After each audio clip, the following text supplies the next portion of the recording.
Hey guys, welcome back to my YouTube channel. Thank you for tuning in if you're watching this again, and I hope you're smashing that subscribe button and getting your family members and friends to do the same, that they may really benefit from the stuff that I'm going to be providing now and in the future as well. Getting straight into the topic, today's session is based on a lower body strength session and some upper body work as well.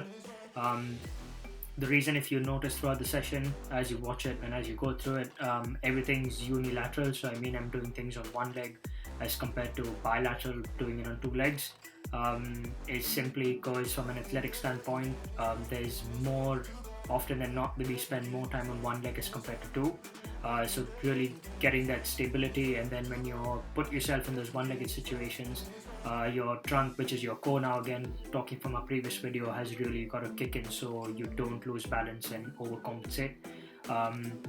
So that's the whole reason I really emphasize on unilateral training personally as well.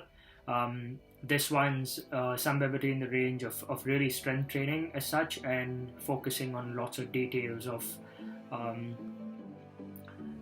the movements. I'm not rushing through any of the movements. You can really focus on the details of how you do things rather than rushing through and getting lots of quantity. So it's always quality over quantity.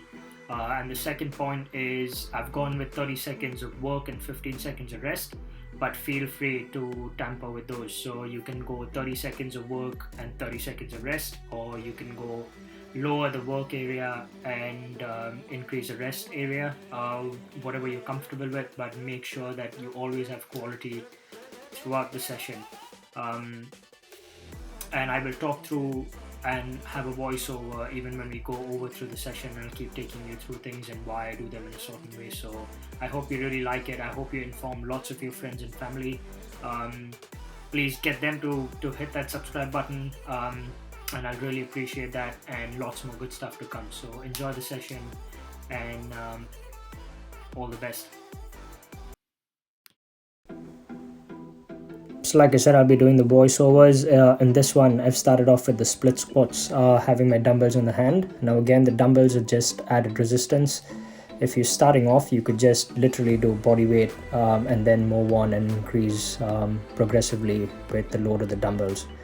And I've done both of these, one on my right, one on my left. The dumbbells I'm using again are 10 kgs. So feel free to scale as per what your challenge level would be like. The second one was Romanian deadlift. Now with this one, you got to really make sure. So if you look at what my hip movement looks like, it's extremely straight. I push my butt back, minimal bend in the knees, with my back completely like tabletop. So you got to imagine there's a glass of milk on your back, or water for example, and it shouldn't drop off when you reach that parallel state.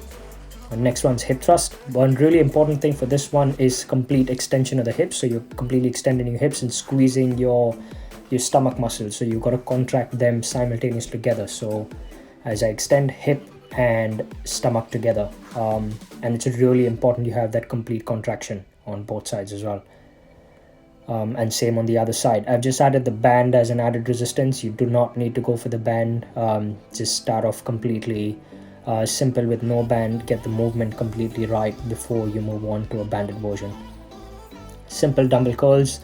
If you think that dumbbell curls don't work your abdominal region, you're completely wrong.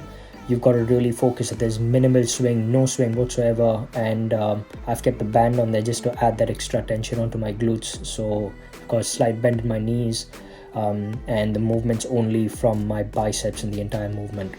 For the last little bit is the tricep extensions. I've still kept the band on, keep the tension on the hips so that I've got my glutes working even while I'm sitting down. There's tension on them if you notice from the other angle, and completely extend my arms on the top, having a squeeze on every rep. So you notice the band there at the bottom.